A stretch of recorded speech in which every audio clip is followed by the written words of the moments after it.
showcase its values and policy messages to the youth across the globe. Dear friends, the world today is facing many challenges like climate change, poverty, destruction of biodiversity, food and nutrition, education, health, women empowerment, and many others. And India can offer a ray of hope to address many of these. India under Prime Minister Shri Narendra Modi's leadership is striving to address these challenges in her own way.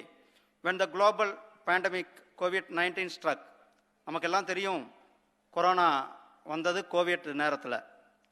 அந்த உலகமே பாதிக்கப்பட்டிருந்த நேரத்தில் கிட்டத்தட்ட 200 கோடி பேருக்கு மேலே நம்மளுடைய vaccine தயாரித்து நம்மளுடைய நாட்டில் கொடுத்து மற்ற நாடுகளுக்கும் கொடுத்தது. நம்மளுடைய நாட்டிலே அன்ற ஆத்ம நிர்பர் பாரத் சொந்த முயற்சியில் நாம் வேக்சின் தயாரித்து சொந்தமாக நம்மளுடைய மக்களுக்கு கொடுத்த பெருமை நம்மளுடைய பிரதமர் திரு நரேந்திர மோடிஜி அவர்களை சாரும். Today we will have the panel discussion on the topic of blended education for all using digital technology. இதையும் நானும் தமிழில் சொல்லலான்னு நினைக்கிறேன். எப்படி இந்த கொரோனா காலத்தில் லாக்டவுன் இருந்தது, எஜுகேஷன் பாதிக்கப்பட்டிருந்தது. அந்த நேரத்தில் நம்மளுடைய பிரதமர் ஆத்ம நிர்பர் பாரதத்தின் கீழே அது ஒரு மந்திரமாக எடுத்து ஹோல் கவர்மெண்ட் அப்ரோச்சில் ஒரு கீயா பயன்படுத்தி மிஷன் பிஎம் வித்யா அப்படின்ட்டு கிட்டத்தட்ட 59 எஜுகேஷனல் சேனல்ஸை தூர்தர்ஷனுடைய ஃப்ரீ டிஷ்ல நம்ம கொடுத்தது என்பது ஒரு மிகப்பெரிய ஒரு சாதனை, ஒரு வரலாற்று சாதனையை நாம் படைத்திருக்கிறோம். அதே நேரத்தில் நாம் அந்த ஃப்ரீ இது கொடுத்தது மட்டுமல்ல, ஏன்னா கனெக்டிவிட்டி வேணும். அந்த கனெக்டிவிட்டி கிராமம் தோறும் எடுத்துக்கொண்டு செல்ல வேண்டும் என்பது ஒரு மிகப்பெரிய ஒரு விஷயம்.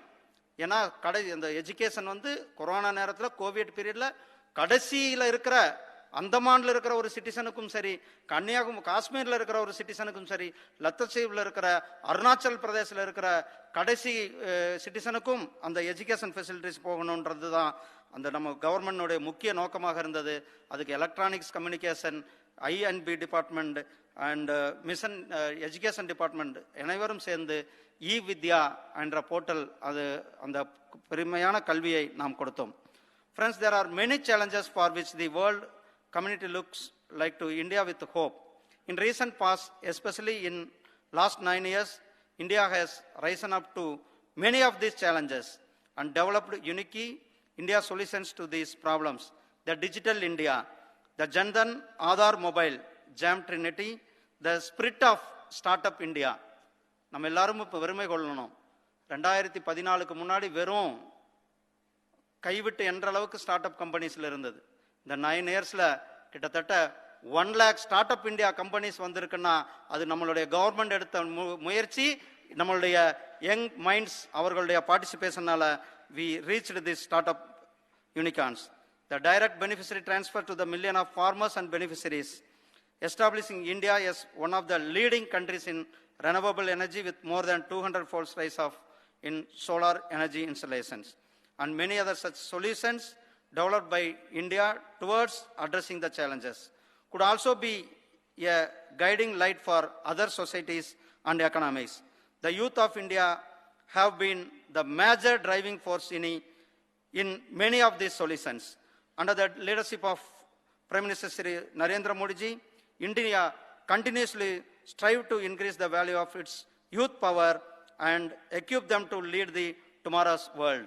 For that, our government introduced a new education policy 2020. It's a very important step in this regard, the importance given to the quality education in mother language. அதாவது நம்மளுடைய தாய்மொழி கல்வியை நாம் ஆரம்ப கல்வியில் கொடுக்கணும் என்பதுதான் நம்மளுடைய புதிய தேசிய கல்விக் கொள்கையினுடைய மிகவும் முக்கியமான தாரக மந்திரம் என்பதையும் உங்களிடத்தில் இந்த நேரத்தில் சொல்லிக்கொண்டு local language and breaks of silos between academy and extracurricular, skill of youth minds, combining the world-class education and India's rich culture ethos have been the hallmark of this policy. This will surely create the best human resource for tomorrow's India and the world. Friends, the theme of this Young Ambassador Summit is fueling the future of global youth. India, with more than 65% of its population below the age of 35, is uniquely placed in this aspect. Even as many countries today face the challenges of aging population, India, with its demographic dividend of young people, can be the asset within and outside the country. India's G20 presidency and Young Ambassador Summit offer a value opportunity to the young ambassadors to work for the global causes. And I am sure the young ambassadors will surely grab this opportunity. Friends, before I concluding, I wish to appreciate the enormous efforts put in by Sri Krishna College of Engineering and Technology, Coimbatore, in holding this grand event very gracefully. I also take this opportunity to welcome all of you to this great land of Tamil Nadu, Coimbatore, which in its own way have given many young global ambassadors, from the great mathematician Srinivasa Ramanujam to the chess champion Vishwanath Anand also. Enjoy the Tamil hospitality of Coimbatore and get immersed in Tamil art and culture. I am sure that the young ambassadors will use this opportunity to discuss and raise awareness on global issues, exchanges ideas and sharing experiences. This experience will definitely help in their future course of directions, which will directly impact the course of global development. I wish this summit a huge success. Thank you. Thank you very much. Jai Hind, Jai Bharat. And the Sherpa track. The G20 process from the Sherpa track is coordinated by the Sherpas. We are privileged to have with us, as our guest of honor, India's G20 Sherpa, Thiru Amitabh Kant. May I request you, sir, to address our young audience. Ladies and gentlemen, I am truly delighted to be in the midst of this very august gathering, and particularly young G20 ambassadors who've assembled here from different parts of India and different parts of Tamil Nadu. Let me first say that I've had the pleasure of working with the Honorable Governor of Tamil Nadu as a very young officer in my first posting. When I joined as sub-collector, he was then the SP. He was a very daring and a very dynamic officer, and who's gone on to do very legendary things in Kerala. But since then, people like me have aged with times, and he has gone only younger and younger. So the Honorable Governor, Tamil Nadu is very fortunate to have a very dynamic governor like Mr. Ravi. Ladies and gentlemen, I'm truly delighted that Sri Krishna Institution has taken this initiative of holding the G20 Young Ambassadors Summit, because we are in the midst of several challenges across the world. The post-COVID era has seen about 200 million people fall below the poverty line. Almost 100 million people have lost their jobs. There is a global recession going on. 1/3 of the world is under recession according to IMF. 75 countries of the world are facing a global debt crisis. There's a crisis of climate action and climate finance. And if we are not able to accelerate the pace of climate action to 1.5 degrees centigrade by 2050, we'll all be extinct. And therefore, this is one of the biggest challenges before us. And on top of all that, we've had a challenge of the financial collapse of banks in the United States of America, witnessed through the Silicon Valley Bank. And we are seeing a war going on in Europe for the last over a year and a half, and bringing in huge geopolitical tensions, impacting food, fuel, fertilizer, breaking down global value chains. And therefore, ladies and gentlemen, India is taken over the presidency of G20 during very turbulent times, time of great upheaval in the global economy. But every challenge is an opportunity. And to our mind, this is a huge opportunity for India. In the past, India has always responded to an agenda set by the developed world. This is the first time that India is setting an agenda for the entire world. G20 is important because it accounts for about 85% of the global GDP. It accounts for about 75% of the global trade. It accounts for 90% of the patents, and it accounts for 2/3 of the world's population. And as the Honorable Prime Minister, Mr. Modi, has said, that India's presidency will be very inclusive, will be very decisive, will be very ambitious and action-oriented. And therefore, ladies and gentlemen, during the last 3.5 months, we've held almost about 40 different meetings, and each one of them, we've tried to be ambitious and decisive and set a trend for setting a new discourse in the world. Ladies and gentlemen, India's presidency is critical because a good presidency is incumbent upon 3 critical factors.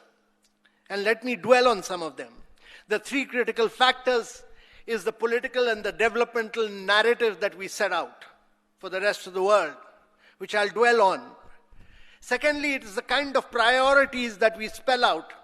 And thirdly, how well we organize this, and I'll briefly dwell on each one of them. The development and the political narrative is that we are a democracy, we are the motherhood of all democracy. The democracy has existed in India from the time of the Gitas. We've seen this embedded during each one of our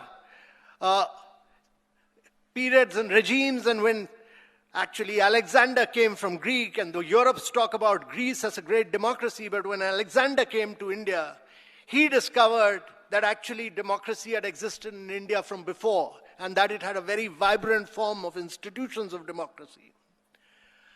Ladies and gentlemen, it's important because of the development narrative that even in a democracy, we elect through a very vast electoral system where over 1 billion people vote. And voting takes place even in Gir Wildlife Sanctuary, where there are 40 tigers but only 2 voters, or going to Siachen, where there are for a few javans, electronic machines are taken. And therefore, it's a very vibrant, lively democracy, and that we have a leader who's been elected through a democratic process, and very few democracies have a leader who's got elected twice and still has a very high approval rating of over 70%. So when the leaders of the world meet on September 9th and 10th, you'll be led by a leader who has a very mass support. But the development narrative is very important. And that development narrative is that India has been able to digitize its economy in a very big way. It built identity for over 1 billion people. It has 1.4 billion people have a digital identity. During 2015 and 17, we were able to create 500 million bank accounts. And during that period, 55% of the bank accounts across the world were opened in India. Every second bank account was opened in India. And then we ensured that there were 900 to 1 billion mobile phones, and everybody uses a mobile phone to do his digital fast payments within seconds. So today we do about 11x more fast payments than what Europe and USA do together, and 4x of what China does. So India has actually been a state which is #1 in data usage. India is the #1 mobile user. Its cost of lowest data is the cheapest in the world, and it has made the biggest digital transformation in the world, ladies and gentlemen. But India's development agenda is because in the last 8 years, we've built about 30 million houses. And 30 million houses is like providing a house to every single Australian. We've provided about 110 million toilets, which is like providing a toilet to every single person in Germany, the entire population of Germany. And we've been able to provide piped water to 243 million citizens of India, which is like providing piped water to every single citizen of Brazil. And we've been able to build 55,000 kilometers of roads, which is like providing the earth with 1.5 times of the earth, the full diameter of the earth, the road across it. And therefore, if you look at India's transformation during the COVID period, we were able to give vaccines to 2.2 billion people of India, which was totally paperless, cashless, and was entirely digital. And therefore, we've ensured that we build up digital public infrastructure, which is totally digital in nature. And that is why we provide a health insurance to 500 million people of India. 500 million people means twice the size of America. And that is that I can be from Tamil Nadu traveling to Bihar, or I can be from UP and traveling to Kerala. I'll take my health insurance with me. So what you see is a massive transformation in terms of size and scale. And as the Bank of International Settlement has said, that what India has achieved in 8 years would have taken normally India 50 years to achieve. We've achieved in 8 years what would have taken 50 years to achieve. And that is because of the vast amount of digital transformation and the infrastructure that we've built. So that is the developmental and the political narrative for G20. And when India hosts the G20 presidency. The second is the content and the priority that we spell out. And the priority for us is that India is aiming to accelerate the process of inclusive, sustainable, resilient growth, because growth is important for the world. If we are not able to push for growth for the leaders of the world, 1/3 of the world which is living in poverty will not be able to grow. And therefore, inclusive, resilient, sustainable growth is critical. It is critical because in the post-COVID era, vast segments of people have been impacted on learning outcome, on health outcomes, on nutrition. The SDG goals of 2030, the Sustainable Development Goals, instead of progressing, have regressed.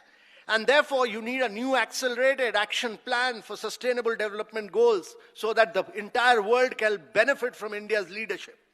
And thirdly, we are pushing for climate action, climate finance, and what the Prime Minister has termed as the Lifestyle for Sustainability, LIFE program.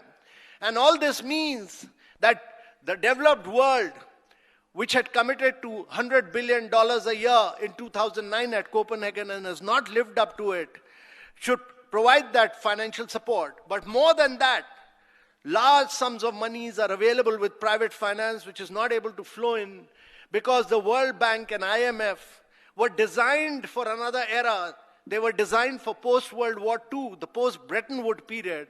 And they need to be redesigned for an era of climate change and sustainable development goals. And therefore, our aim is that reformed multilateralism is important during G20. And fifthly, digital transformation and digital public infrastructure based on the unique Indian model of the Indian narrative is important. And how do we transform lives of citizens across the world? I gave you the story of the digital transformation of India. If you look around the world, you'll find 4 billion people of the world do not have a digital identity. 2.5 billion people do not have a bank account. 133 countries of the world do not have a fast payment at all. And therefore, they'll never be able to use digital education, digital agriculture, digital health. And therefore, the Indian model needs to be taken to the world, to the south of the world, to the people and to the countries which have not progressed in the last few years. And that is our objective. And lastly, the Prime Minister has spelled out women-led development as very important, as one of India's key priority. Because in India today, the last NFHS survey has shown that there are 1,022 women to 1,000 men. There are more women than men in India. And women are very dynamic leaders, like the chairperson of the Sri Krishna Institution, who's a very dynamic lady, and who has driven this institution. We have many more women who are leaders. And if you put them into leadership position, you'll transform not only health, education, you'll bring in a huge amount of digital and financial inclusion.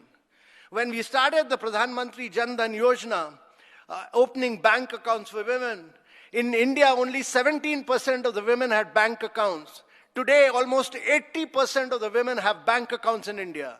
In a short while, we've jumped from 17% to 80%. That has been the power of financial inclusion. And that is what we need to take across the world. So ladies and gentlemen, these are our key priorities. And I come to the third point, which is about how are we conducting the G20.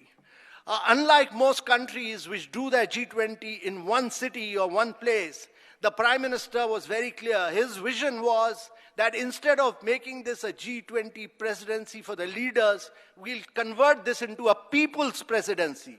People of every city, every panchayat, every district will participate in this G20 and understand what G20 is about. And therefore, he said, take this out of Delhi and Mumbai. And today we are doing G20. We are holding over 220 meetings in 59 cities of India. 59 cities of India. And our objective is that each one of these cities get transformed through better drainage, sewage, solid waste. We are involving the states so that these states can then push their culture, their handicraft, their one district, one product, many other things. And also we are pushing for millets as an alternative crop to rice and wheat. And because millets have great iron, calcium, protein, are less water consuming. And therefore, during this period, we want states to emerge as great brands. We want districts to transform themselves. And I'm truly glad that Sri Krishna Institution has used this opportunity to make this into a young global brand ambassadors movement. This is a remarkable feat by the Sri Krishna Institution, so that to assemble so many young people. Young people are important because they are going to change the destiny of the world. Ladies and gentlemen, we are a young nation. If you look at India's population, over 1 billion people are less than the age of 35. And even in 2047, by the time we become 100, India's average age will still be 29. We'll still be the youngest nation in the world. We will be supplying almost 35% of the workforce to the world. The youngest nation supplying 35% of the workforce to the world. And therefore, if India is to transform and grow at rapid rates, very high rates, to become a $5 trillion or a $10 trillion economy, it can only be on the back of young people like all of you. And therefore, I'm truly glad that this is a G20 Young Brand Ambassador Summit. And that's why I really thought that this would be a great opportunity to meet, interact, and actually tell you what the objectives of G20 are. G20 is unique for India. G20 is a great people's movement, and G20 is really an opportunity for young people to benefit out of this movement. And therefore, I really congratulate Sri Krishna Institution, its chairperson, its young trustee, Mr. Aditya, and all the other trustees who have assembled here. And I congratulate the city of Coimbatore for hosting this G20 Young Brand Ambassadors Meet. Thank you very much, ladies and gentlemen.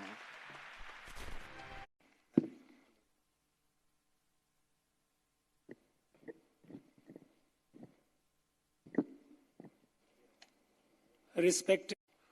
Some areas got developed more, some areas did not develop much. And even in the areas which developed, there are a lot of sub-regional imbalances. We have in our own state. South, north, east, west, differences are there.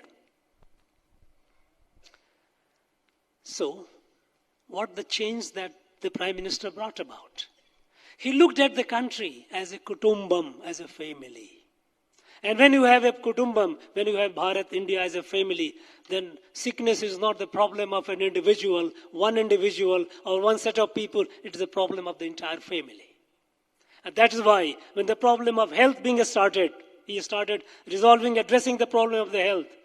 When the Ayushman Bharat, there is no distinction between a person from Tamil Nadu or Tripura. Every citizen of this country who is below a certain level of economic status is eligible and has access to Ayushman Bharat. There is no distinction on the basis of region or geography. When it comes to Jan Aushadhi Kendra giving generic drugs, we have now nearly 10,000 outlets where drugs, the generic drugs, are 1/10 of the price which you have the branded, easily accessible. When we have 150,000 over primary health centers being upgraded, there is no distinction between the primary center in Kanyakumari or primary center in Kamrup, which is Assam. All primary centers being developed. Building of the medical colleges. every district to have a medical college. No distinction, looking at the family. Kutumbam, this, when we say Vasudhaiva Kutumbakam, we have experimented successfully Bharat as a Kutumbam. And this is the change which the Prime Minister Modi has brought in. Irrespective of political dispensation, irrespective of language, irrespective of region, irrespective of any diversity, because in a family, no two members are exactly alike. It's like leaves on a tree. A tree has million leaves and no two leaves are alike, exactly alike. Go and look at it carefully. But yet, beyond the tree, the leaf has no existence. It's all part of it, integrally connected. So the diversity that we have in our family is not, it doesn't mean any inherent difference. Diversity is the law of nature. It doesn't take away the fact that we are one family. So the experiment, the successful experimentation of Kutumbam, Bharat as a Kutumbam, carried out by the Prime Minister, this is what is bringing the magical transformation. And when you treat it as a Kutumbam, you must have a trust in the capacity of every member of the Kutumbam. It's not the head of the family alone. It's not that the government alone that will drive the change. It is impossible, not possible. Do you think in less than 7, 8 years, 9 years, all these magical transformations could have been possible? No, certainly not. Because this is just not possible. It is the trust in our people, in our people's capacity, what is called people-centric governance. And when we say people-centric governance, it is not the governance for the people. Every government says we are people-centric, we are for the people. Forget it. It is a trust and belief in people's power. When we say people-centric governance, is people will govern. They have the capacity to do it. And if in 2014 we had less than 500 startup, and if we are nearing 1 lakh today, it is this 1 lakh today is young men and women like you who are doing it. It's not that the government is doing it. Believe, the trust in the people. That is, the trust in the people and treating the country as a family is a model for the rest of the world. And today's, this meeting, this young, what we call Young Ambassadors Summit of G20 is very, very important. Because it is the young who have a much larger stake in the future. A safe and fulfilling future is a moral obligation for the present leaders.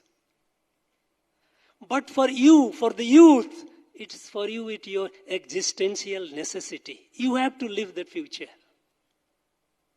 So there is a difference in a scale, difference in intensity, the way, the stake that you elders have in the future and you have in the future. You have what the future will be, what tomorrow will be. It should not be something which is given to you. You must be part of it. What is tomorrow? It is when today becomes past, yesterday. When today becomes yesterday, tomorrow appears. Now tomorrow doesn't appear suddenly.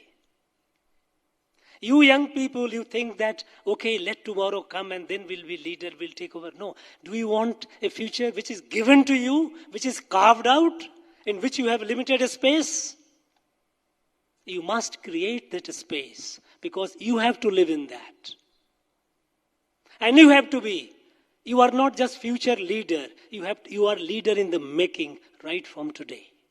And when you are leader in the making with a much higher stake, because you have to live tomorrow, not the elder generation or generation like me, you have to play a far more significant role. And when you are playing significant, the way to play significant role is to think about that a world where you will be able to fulfill your dreams and aspirations. The world which will be safe for living and should be fulfilling to your dreams and aspirations. And what could be a better forum than G20? Because G20, we all know how powerful group it is. It can change the destiny of the world. It can shape the future for a better living of the humanity. It has far more potential for transforming the world than any other body in the world, any other multilateral body in the world. So, our young ambassadors, our youth, you must come up with your recommendations that should be fulfilling your aspirations, your dreams, in a way that you are able to influence the leaders of G20. When the heads of the governments, heads of the state, they will be meeting and discussing towards the end of this year, what you recommend, it should be something solid, something futuristic, something that should be aligned with your dreams and aspirations. Here is the opportunity. If you let it go, leaders will decide what they feel like, according to their understanding. Everyone will wish well. No one will wish any ill for tomorrow. But wishing well is not enough. The way I can imagine the future, saying that I imagine a good future for you, I think that is presumptuous. That's not the right way to say it. You must be able to say, what is the good future that you have for yourself? And here is an example in India. 2 themes that you have for the afternoon: digital education and women empowerment. Both these themes, you see how India is doing. I share the Indian experiment, Indian experience. How this massive transformation has happened through digitalization.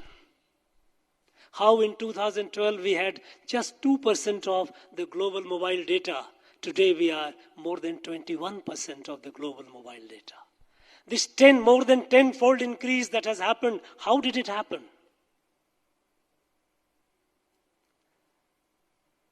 This is something to understand and appreciate.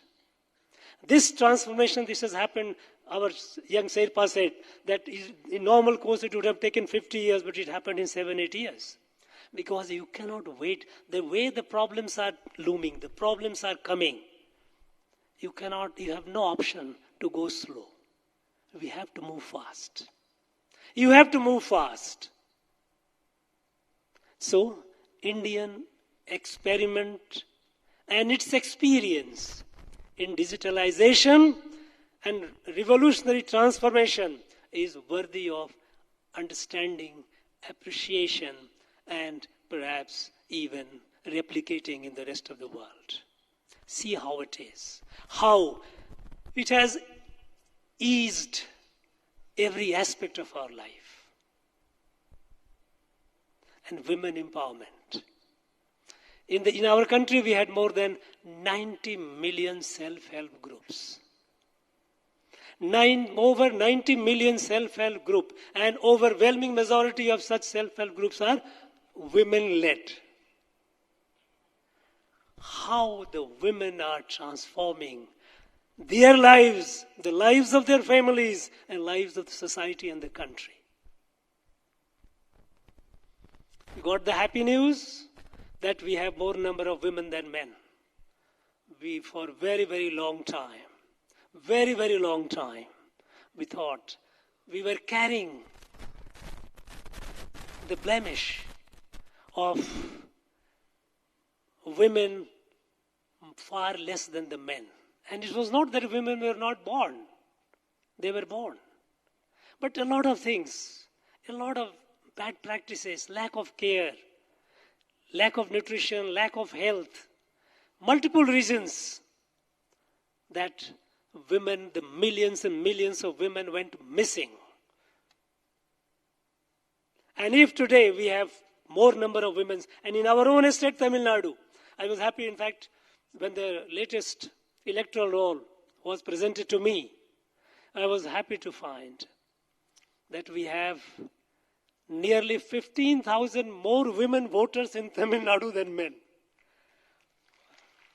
We have nearly 6 crores 30 lakh voters approximately, and we have 15,000 more women. What a delightful. But how did it happen? It just didn't happen. Just like that. It happened through multiple initiatives. Right from a Prime Minister initiative of Beti Bachao, Beti Padhao, providing toilets in every household, providing toilets in every institution, every school for the women, nutrition, prenatal, postnatal, incentives and facilities for the girl children education, for their entrepreneurship. Today, our women are doing incredible, achieving incredible feats in the field of entrepreneurship. This experiment of India, experiment and experience of India in the last 8-9 years is worth understanding in detail. And I would urge the delegates and those who have come with them to understand it deeply, to understand and appreciate its nuances, how this magic happened. This magic happened in less than a decade.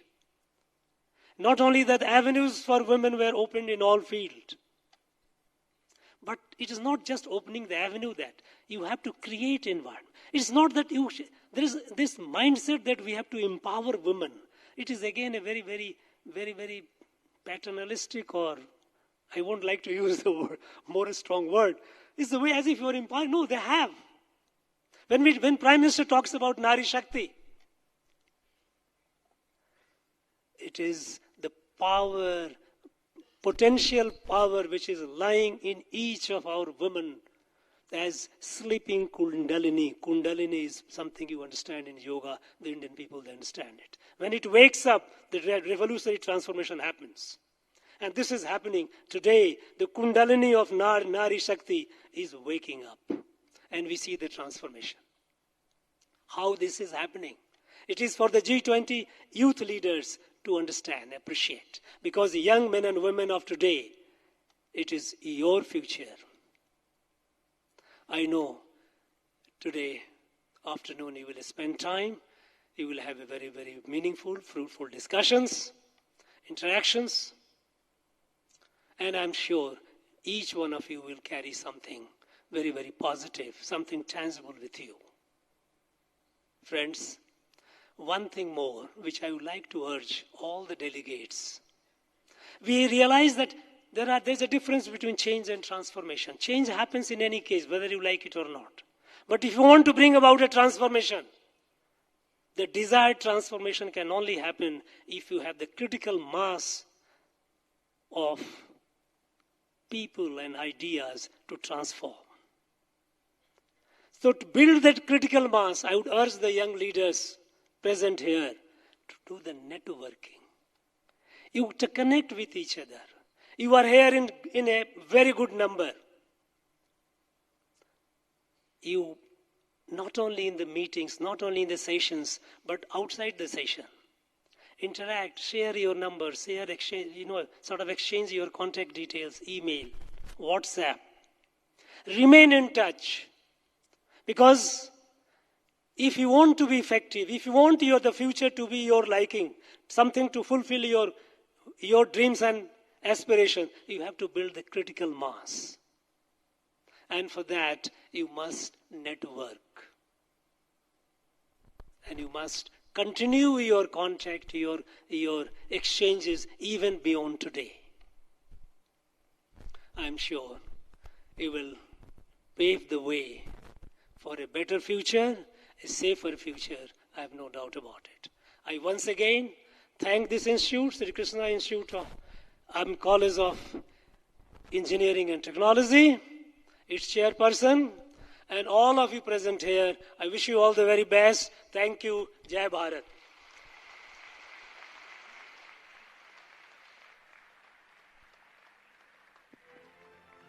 Thank you, sir. Youngsters are Punjab Sindh Gujarat Maratha Dravida Utkal Banga Yamuna Ganga उच्चल जलधि तरंगा तव शुभ नामे जागे गाये तव जय गाथा जनगण मंगलदायक